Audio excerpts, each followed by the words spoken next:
අයිබෝන් කියලා සාදරයෙන් පිළිගන්නවා පොලිටිකල් SL YouTube නාලිකාවට. වීඩියෝ තුනක් ගෙනලා තිනවා බලන්න ලෑස්ති වෙමු. ඉතින් කියන්න දෙයක් තියෙනවා. මම මේ YouTube නාලිකා ටික විකුණන්න තීරණය කරා. මොකද මම දැන් ඉන්නේ ඉස්සර වගේ කඩුවෙල නෙමෙයි කුරුණෑගල. ඉතින් මෙහෙ මට මේ වීඩියෝ කරන්න අමාරුයි. මං හොයාගත්ත තැන වටපිටාවට ඇහෙනවා. ඒ වගේම මේ කුලී ගාන ගොඩක් සැරයි. කරන්ට් බිලට එහෙම ගෙවා ගන්න විදියකුත් නැහැ. ඉතින් ඒක නිසා මම රට යන්න තීරණය කරා. මට රස්සාවක් සෙට් වෙලා තිනවා. හැබැයි සල්ලි නැහැ ටිකට් වලට. ලක්ෂ 3යි මාරක් ඕනේ. ඉතින් මං හිතුවා මගේ YouTube නාලිකා ටික විකුණන්න. එහෙම නැත්නම් කවුරු හරි උදව් කරන්න කැමති කෙනෙක් ඉන්නවා නම් මට මම මේ පැත්තෙන් විස්තර දාලා තිනවා. රට යන්න උදව් කරන්න කැමති කෙනෙක් ඉන්නවා නම් කී හරි කාගෙන් හරි හම්බ වුණොත් මට පුළුවන් මේක අඩු කරලා මෙතනින් දාන්න මෙන්න මේ වගේ ගාණක් හම්බුණා දැන් මෙච්චරයි තියෙන්නේ කියලා. ඉතින් එහෙමත් උදව් කරන්න කැමති කෙනෙක් ඉන්නවා නම් උදව් කරන්න අනිවාර්යයෙන්ම රට ගිහිල්ලා රස්සාවක් කරන්න එහෙනම් හරි කරන්න පුළුවන්නේ. ඉතින් ඒක නිසා තමයි මම තීරණය කරේ. මොකද මෙහෙ කරන්න බෑ. සද්ද. ඉතින් බලමු මොකද වෙන්නේ කියලා. අද ගෙනල්ලා දිනා වීඩියෝ තුනක්. channel එක subscribe කරන්න, bell icon click කරලා notification දාගන්න. හරි එහෙනම් අපි පළවෙනි වීඩියෝ එක බලලා ඉමු. කමෙන්ට් එකක් ගමු. අද වැඩ නොකර හොරා කරන්නේ. මොනවත් කළා නැහැ ලංකාවේ. ශ්‍රී ලංකාවේ අද වැඩ නොකර හොරා කරන්නේ. මේ ලංකාව සම්පූර්ණ බංකොලොත් කරේ ඉරිට් එකයි ජීප් එකයි. ඉදා ඉඳලා 89 71 ඉදා ඉඳලා බංකොලොත් කරේ සම්පූර්ණ රජය ඔය මිනිස්සු. මහින්ද මහත්තයාවත් රනිල් මහත්තයාවත් අජිත් මහත්තයාවත් යාර්පිත මහත්තයාවත් පුරන්තල නැහැ. අපි ඒකින්ද නැගිටිනවා. අපි ඉස්සරහට බහිනවා. ඒ ඕන දෙයකට. දැන් මිනිස්සු වෙනසකටනේ ඡන්දෙ දුන්නේ. වෙනසක් දුන්නේ මේ මිනිස්සුගේ මොන හේතුව මේ. බොරු කියලා මිනිස්සු 76 වසරක් කරේ නැහැ කියලා. ඇයි? රන්දනි කල රණ්ඩ මේ තීරම ගලක් හදලා පින්නේරිය මේ කරේ කවුද? ඊයේ සේනානායක කළා. ඔය සේරම කරමු මිනිස්සුනේ. ඇයි මේ මිනිස්සු කරපුවා දැන් දුමත් කරන්නේ මේකට? මේ කටි 70 ඉඳන් විනාශ කරා රජේ. අජයක් කරන්න දුන්නේ නැහැ මේකට. මෙන්ගේ අවුරුදු 28 න් පල්ලෙහා කට්ටිය මොන හොදලි කරලා එයාට අමුතුම දෙයක් පෙව්වා. මේ මිනිස්සු වැඩ කළා නැහැ වැඩ කළා. නැත්තම් අද මින්නේරි ජනතාව මාතල රට මේ හදලා වික්ටෝරියා හදලා නැත්තම් අද අපිට වතුත් නැහැ. ඒ මිනිස්සේ කියන කතාව ඇත්තනේ. ඉස්සර වැඩ කරලා හොරගම් කරා. දැන් වැඩ කරන්නේත් නැතුව හොරගම් කරනවා. මට තියෙන ප්‍රශ්නේත් ඒකයි. මම කියන්නේ මෙහෙමයි වැඩ කරලා කීයක් හරි ගන්න එක කමක් නැහැ. මේ ආණ්ඩුවට කියන්නේත් ඒකයි. වැඩක් කරලා කීයක් හරි අරගන්න. වැඩක් නොකර කීයක්වත් ගන්න එපා ලැජ්ජයි. මේ දැන් දෙන්න හදන්නේ පට්ට දුක හිතෙන කතාවක්. මොරගහ කන්ද පාලම ඔයගොල්ලෝ දන්නවද ඩික්ටාවෙන් කඩාගෙන ගියා.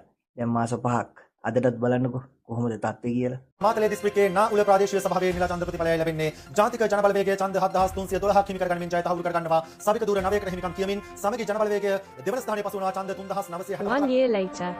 පසුගිය වසරේ නොවැම්බර් මාස 27 සහ 28 දිනවල දිවයිනට බලපෑ දිට්වා සුළුකුණාටුවත් සමග මොරගහකන්ද ජලාශයේ සියලු වන්තුරටු විවෘත කෙරුණු අතර එහිදී අමන් ගඟ හරහා වැටි ඇති මොරගහකන්ද පාලමද විනාශ වුණා.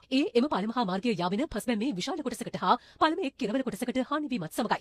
මේ පාලම ගියද මාස 5ක් වෙන. ගම් වල ඉන්න මිනිසුන්ට අපිට හදිස්සියකට දෙයක් කරනවා අපිට යන්න ඕන. ගල්ලාව බකමුණා හරහා නාවකට යන්න ඕන මාස දෙකක් ඉස්පිරාට. කිසිම රජයෙන් කියක් කිසිම කෙනෙක් ඇයි තාම මේකට දෙලු වෙන්නේ. අපිට මේ පාලන දසුව හරි අඩුපාඩුයි. රුපියල් 100ට යන්න තියෙන එක දැන් 750 කරනවා තවම යනවා. ඉතින් බලන්නකෝ මේ වගේ වැඩක්වත් කරලා කීයක් හරි අරගත්තා නම් මොකද? මේ දවස්වල එක දිගට හොරකම් එළියට එනවා නේද?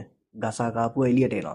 ඔය මොරගහ කන්ද පාලම හදන්නකෝ. හදන ගමන් ඔය කීයක් හරි හදලා කීයක් හරි අතට ගන්නකෝ. මම නම් මුකුත් වීඩියෝ එකක්වත් දාන්නේ නැහැ. ඒ මගේ හැටි.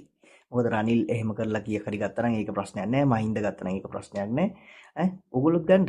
මොරගහ කන්ද පාලම ලස්සනට හදන්නකෝ. ඔය පාර ඔය ටික ඔක්කොම ඩික්ටාවෙන් කැඩිච්ච ඔක්කොම පාරවල් ටික හදලා ඔය කීයක් හරි අරගන්න. කමක් නැහැ ඒකට. මුකුත් කරන්නේ නැතුව ගන්න එක තමයි පට්ට දුක පට්ට අවුල හරි අපි වීඩියෝ එකගෙන ආපු අවසාන එක බලන්න. ආවේ 76 වසරක ශාපේ කියලා කියාගෙන. හැබැයි 77 වෙනි වසරේ තමයි රටම පජ්ජෙත් ලොකුම ශාපෙට මොහොර දුන්නේ. රටම හොරා කෑව කියපු මිනිස්සු මුළු රටම හොරා කෑවා. මහ බැංකුවට කෙලලා ඇරියා. මහ බැංකුවේ ඩොලර් මිලියන 2.5කට විතර දෙයක් නැහැ. ගල්ලංගුරු වංචාව ආසුසර නැගලා ගල්ලංගුරු වලට කරපු දෙයක් නැහැ. ඒ වංචාව දරා ගන්න බැහැ මිනිස්සුන්ට. අද බිලිදු බිල් වැඩි වෙලා ජනතාවගේ පීඩනය වැඩි වෙලා මිනිස්සුන්ට දරා ගන්න බැරි තත්ත්වයට මේ රට පත් කරපු මේ පාලකන්‍යෝ මේ දෝෂිත පාලකයෝ මේ රටින් තුරන් කළ යුතු කාලේ පැමිණලා තියෙන්නේ. හොරු කියලා ආපු මිනිස්සු පල් හොරු වුණා. කේන් කරනවා කියලා ආපු මිනිස්සු මුළු රටම සුද්ධ කරා. ඇත්තනේ කතාව. අවුරුදු 76කට බැන බැන ඉඳලා මිනිස්සු ටික ආවා හරක් ටිකක්. රැවටිලිකාරයෝ ටිකක් ආවා. ඕගලන් රවට්ටලා අද වෙනකම් කරපු වැඩක් තියනවද? ඩීටාවෙන් අර පාලමක්වත් හදලා නැහැනේ. පාරවල් ටික හදලා නැහැ. ඔක්කොම කඩන් ගිහිල්ලා මුන් හොරකම් කරනවා හැබැයි. මොකද මුන් දන්නවා අන්තිම පාර මේ කියලා. මේ තමයි පළවෙනි වතාව. ඒ තමයි අන්තිම පාරත් කියලා දන්නවා. ඒ නිසා මුන් ගන්න පුළුවන් ඔක්කොම ටික අරගන්න තමයි ලෑස්ති වෙන්නේ. හැමදාම කීයක් හරි අරගත්තයි කියලා දැන් මේ සතියෙම අහු වෙනවනේ. සතිය දවස ගානේ එනවනේ එළියට. හරි. ඉතින් අර විදියට මම කිව්ව විදියට කැමති කෙනෙක් ඉන්නවා නම් channel ටික ගන්න පුළුවන්. මට message එකක් දාන්න WhatsApp එකේ විස්තර තියෙනවනේ මේ පැත්තේ.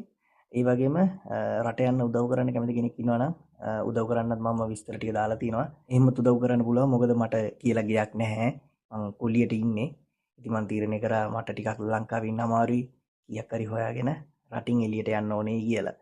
ඉතින් අඩු වුණොත් කවුරු හරි දීලා ඒක මම අනිවාර්යෙන් මෙතන දාන්නම් මෙන්න මේ වගේ ගාණක් හම්බුණා කියලා. හොයාගන්න පුළුවන් වුණොත් ලොකු දෙයක්. එහෙනම් අදට යනවා ඊළඟ දවසේ හමු වෙමු. අයබෝවන්.